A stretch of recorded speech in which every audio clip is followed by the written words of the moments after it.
Irmãos, eu quero refletir rapidamente aqui numa passagem, apenas um pedaço de uma referência bíblica, 1 Pedro, capítulo 5. Eu sabia que isso aqui é Timóteo, né? Eu juro que fui tentado, né, a ler Timóteo, mas aí falei assim, não, eu vou ler diferente hoje. A gente tem que modificar um pouco, né? Mas tem tudo a ver também com o que Paulo fala para Timóteo, porque faz parte da nossa história enquanto servos de Deus. Então, Pedro, primeira carta, capítulo 5, verso 7. Diz assim o apóstolo Pedro: lançando sobre ele toda a vossa ansiedade, porque ele tem cuidado de vós. Lançando sobre ele toda a vossa ansiedade, porque ele tem cuidado de vós. E eu quero apenas refletir, não é um sermão muito extenso, mas eu quero pontuar aqui alguns elementos que considero importantes para não só os alunos que estão saindo daqui, mas os que vão ficar, e para nós também, como professores, a direção da escola, funcionários, enfim, todo aquele que é cristão, deve, na verdade, depositar em Deus toda a nossa ansiedade. E é interessante que até a primeira carta de Pedro,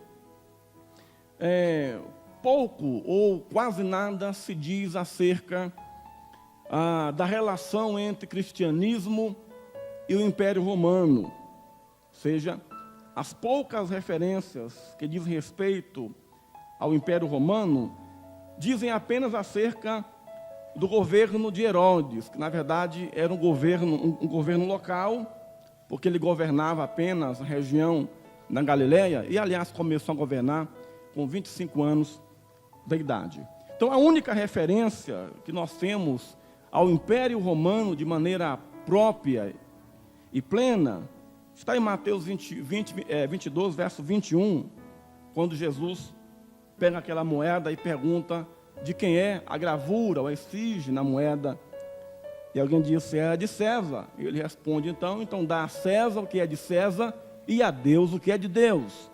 Então esta é a única referência direta do Novo Testamento acerca do Império Romano de maneira plena e geral. Então o silêncio sobre a relação entre o cristianismo e Roma, entre outras coisas, talvez se deva pelo fato do cristianismo ter se preocupado apenas com questões espirituais, não fazendo muita alarido, muito alarde, não ter se envolvido com questões políticas. Então, na verdade, essa é uma das razões do silêncio do Novo Testamento acerca da relação entre cristianismo e o Império Romano. A igreja cristã, ela era ignorada pelo Império Romano, desde que as suas práticas religiosas, desde que a sua liturgia, desde que as prédicas de Jesus e dos seus discípulos não se chocassem com o governo romano. A igreja seria ignorada desde que ela se mantivesse distante deixasse as questões governamentais, políticas, sociais com o império. Agora é interessante que naquele momento da história, a igreja ela era considerada como uma facção, como um ramo do judaísmo. Então, por conta disso, o Império Romano não dava muita atenção a ela, tá? Então, somente na década de 60 depois de Cristo, é que a igreja, o cristianismo se separou de maneira definitiva, se afastando do judaísmo. Houve, vamos dizer assim, o corte umbilical, e aí o cristianismo caminhou afastado do judaísmo. Quando acontece isso, aí as coisas começam a mudar de figura, porque agora a igreja ela começa a sofrer retaliações. Então Nero assume o Império Romano logo após a morte do imperador Cláudio, que aliás foi assassinado pela mãe de Nero, a Agripina, em 54 depois de Cristo, tornando-se então o quinto imperador romano. A partir de então, as perseguições se tornaram uma constante. As perseguições se tornaram então uma realidade mais do que presente e, além disso, muito próxima dos primeiros cristãos. E aí nós temos então uma enxurrada de textos, não somente logo depois textos apocalípticos, falando acerca do final de uma tribulação, do final do império de Satanás, porque a igreja estava mergulhada num momento de angústia, num momento de opressão e de perseguição. A partir desse momento, quando a igreja ela se levanta, não mais como um ramo do judaísmo, ela chama a atenção para si, porque agora os cristãos, meus crentes, começam então a pregar com ousadia e autoridade, e por essa razão ela é veementemente perseguida pelo Império Romano, também pelo judaísmo na época. Então essa é a questão que eu quero hoje aqui trazer rapidamente aqui para nós aqui. Porque Pedro, lemos aqui o versículo bíblico na sua primeira carta. O objetivo de Pedro, na verdade, é encorajar a igreja. Se você ler com cuidado essa epístola, e aliás, quase todas elas, Timóteo também fala muito disso, né? O autor, tenta encorajar a igreja, dizer para os irmãos que a perseguição é um fato, de que o sofrimento é uma realidade, mas que Deus está no comando de todas as coisas, que a perseguição ela pode se levantar, ela pode se arrastar por um período, mas a perseguição e o sofrimento terá um fim. É interessante que a convivência com o sofrimento, a convivência com a ansiedade, a convivência com as perdas, a convivência com a insegurança, a convivência com a própria morte, é uma realidade da vida da igreja. Nós não podemos assimilar uma igreja, não podemos assimilar uma comunidade cristã dissociada das perseguições, das provações, das tribulações, das incertezas e também da ansiedade. Então essa teologia que nós ouvimos por aí, dizendo que o sofrimento, que a angústia e perseguição é coisa de Satanás, e de que nenhum cristão em comunhão com Deus deve passar por isso, essa teologia, ela tem cheiro de enxofre, porque vem do inferno. Jesus, quando nos chamou para andar com Ele, Ele não prometeu esse tipo de regalia, não prometeu para ninguém as benesses da vida, não prometeu para ninguém uma vida de tranquilidade, não prometeu para ninguém que dos olhos não sairiam lágrimas, não prometeu para ninguém que se ele viesse para Cristo, ele não sofreria perdas, que se ele viesse para Jesus, para Cristo, ele estaria isento, imune das ansiedades. Não, ele prometeu sim, foi perigo, ele prometeu foi morte, ele prometeu foi espada, porque nós somos por ele enviados como ovelhas no meio de lobos. Então você que está aqui hoje formando, nós aqui temos que ter consciência disso, de que Deus nos chamou e nos enviou como ovelhas no meio de lobos.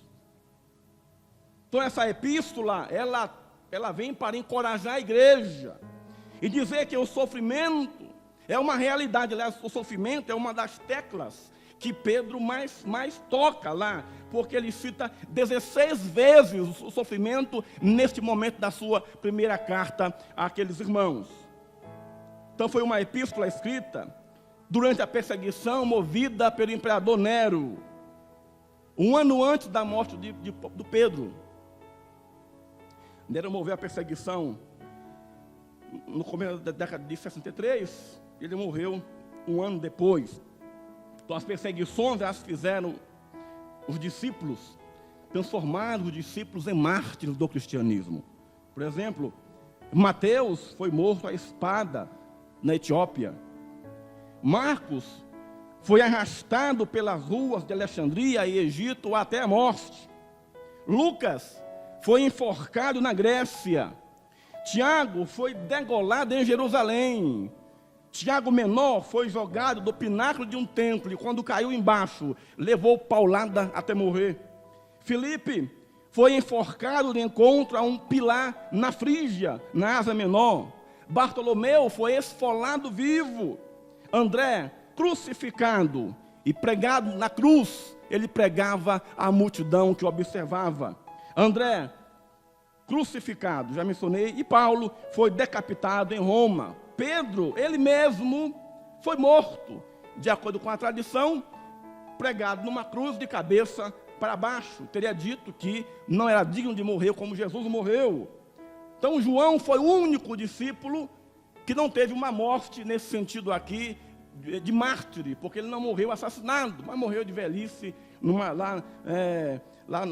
parece-me que em Éfeso, com mais de 100 anos de idade. Então todos eles tiveram uma morte drástica, porque essa, na verdade, é aquilo que nos espera como servo do Senhor Jesus. Talvez hoje não, porque a questão da morte física, de sermos perseguidos aqui no Brasil, de ser assassinado, né, por uma motivação do governo, por uma coisa que a Constituição não permite, mas somos perseguidos de diversas maneiras.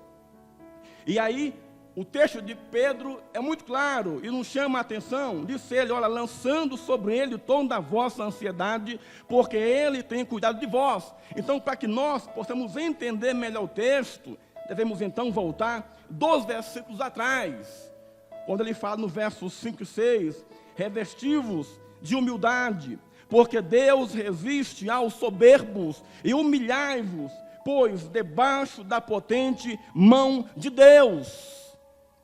A palavra aqui para revestimento, ou revestivos de humildade, significa cingir, amarrar alguma coisa ao corpo. A ideia é de um escravo que usa um avental, ou seja, nós temos que nos revestir de humildade na mesma medida como um escravo usa um avental. É alguma coisa atrelada ao corpo e que identifica a nós. Revestir-se da humildade é se revestir da dependência absoluta de Deus. Nós somos servos do Senhor e somos conservos uns dos outros. Não é porque eu fiz teologia, não é porque eu fiz mestrado, não é porque eu fiz doutorado, ou quer que seja, que eu sou melhor do que ninguém. Deus me chamou para servir a igreja, Ele me chamou para servir o próximo, porque eu tenho cingido em mim, eu tenho amarrado em mim, junto ao meu corpo, a identidade, um utensílio que diz, olha, você é servo, você é escravo, você foi chamado para servir. Então, revestivos de humildade. E aí ele fala, humilhai-vos,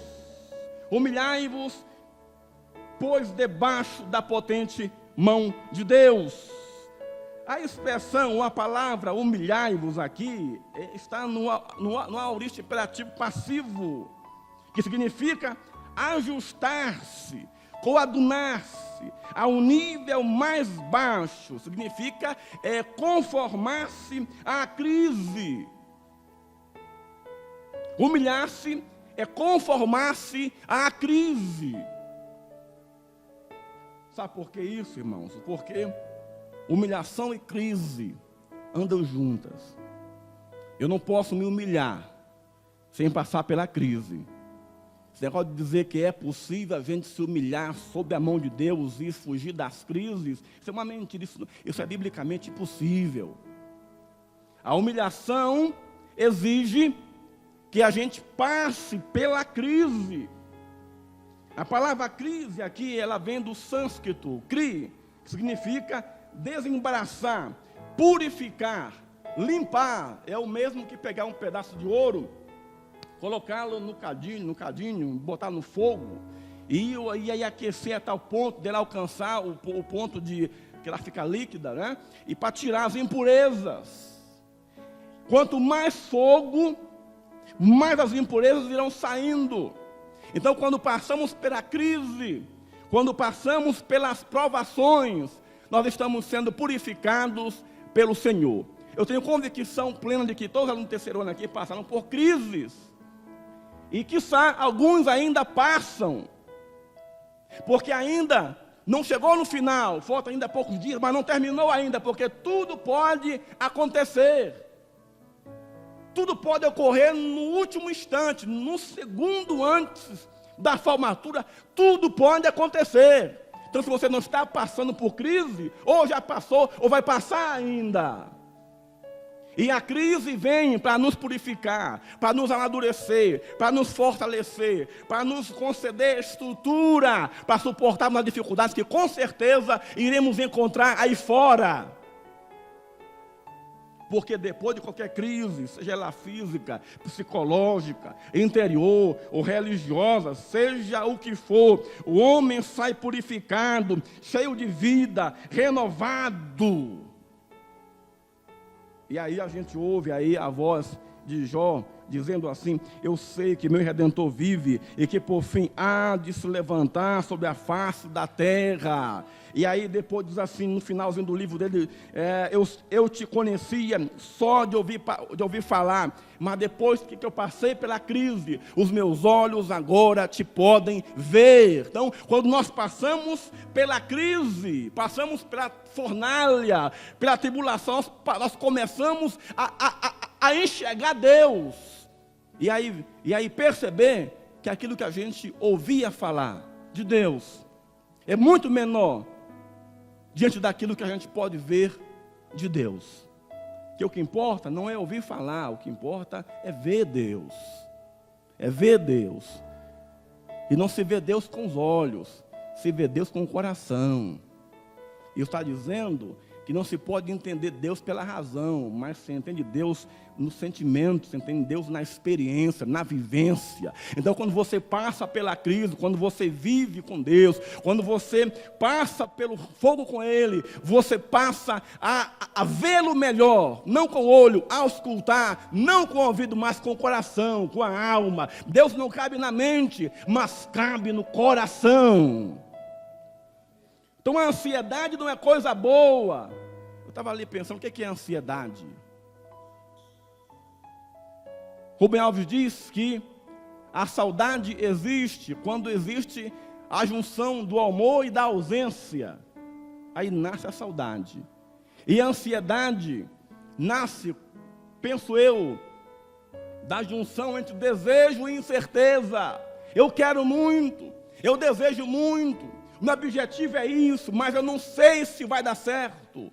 Eu vim para cá e eu imaginei que no final do curso eu teria um convite para pastorear uma igreja, ou para assumir algum cargo de posição. Eu imaginei que eu iria para tal lugar, ou faria tal coisa, e aí foram passando os dias, viraram semanas, viraram meses, viraram 1 ano, 2, e está no final do 3º ano e nada aconteceu. Eu imaginei, eu queria isso, mas há incerteza, porque eu não sei o que vai acontecer daqui para amanhã.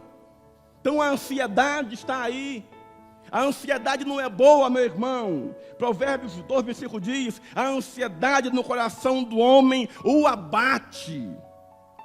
Isaías 8, 22 diz: olharão para a terra, e eis aí a angústia, a escuridão e as sondas de ansiedade, e serão lançadas sobre as trevas.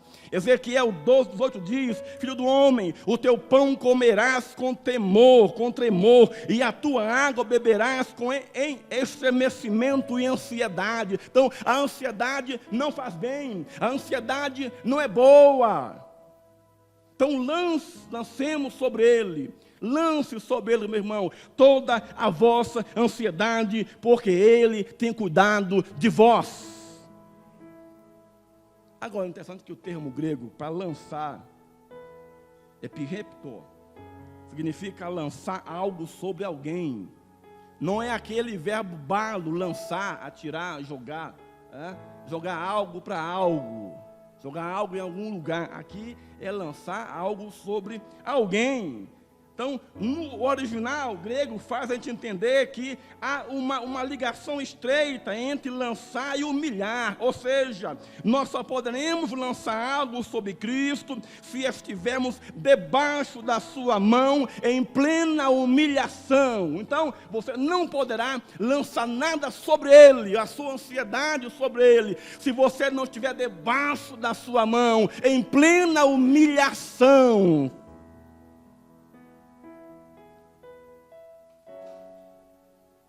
O relógio manda parar, ele não é crente.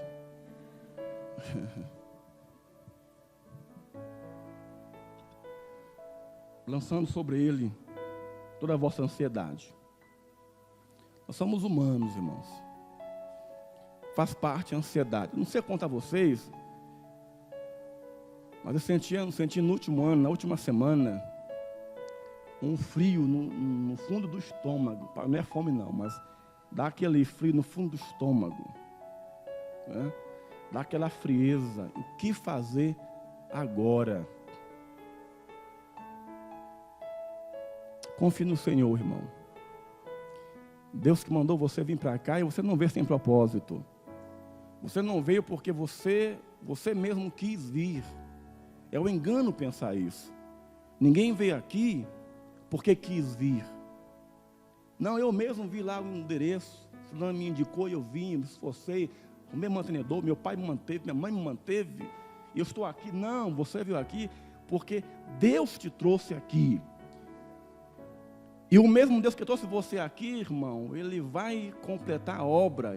Se você ainda não viu nada ainda, nada pintou no horizonte, saiba que Deus vai providenciar. Siga em frente. Volte para a sua cidade, se for o caso. Volte para a sua igreja.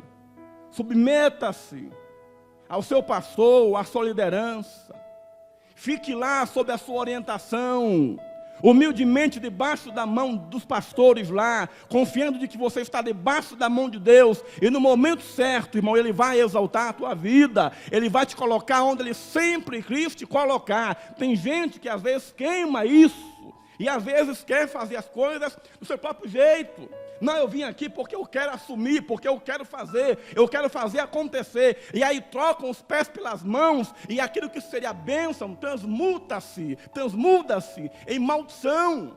E morrem lá, presos debaixo do pé, na prateleira, o que quer que seja. Mas o cristão fiel, o ibadiano que confia em Deus, irmão, o sol não se põe nunca sobre ele, porque Deus vela pela vida dele, e a promessa que Deus fez, meu irmão, haja o que houver, Deus não volta atrás. Ainda que todos digam, olha, não tem mais chance para você, você está acabado, você não tem chamada nenhuma, mas Deus te chamou, irmão, e Ele vai te colocar no lugar certo. Então, volte para a sua igreja, volte para a sua cidade, mas volta como ovelha do Senhor, confiante, humilde em Jesus Cristo. Ele vai te exaltar. Volte como ovelha, voe como águia, mas lute como leão, para a honra e para a glória do nome de Jesus.